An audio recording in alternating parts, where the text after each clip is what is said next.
Lent, a season of joy. There is something very different about the season we all call Lent, which begins with Ash Wednesday and ends on Holy Thursday evening. Various symbols and images might come to mind when we think of this time.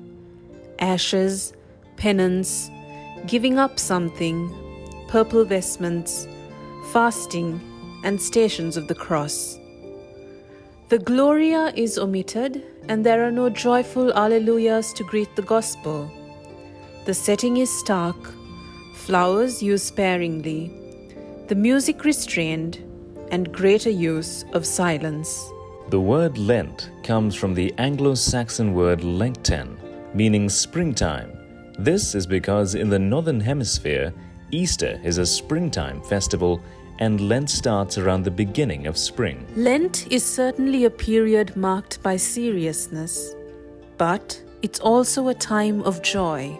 The preface of Lent presents a surprise to the notion that Lent is solely as a time of penance. Each year, you give us this joyful season when we prepare to celebrate the Paschal mystery with mind and heart renewed. Lent calls us to confront both individual and collective sin. We become aware of our sinfulness, however not by remaining fixated on ourselves, but by contemplating the love of God revealed by the Son in the Spirit. The readings for Mass during Lent certainly denounce sin, but at the same time proclaim the divine mercy which is always ready to forgive.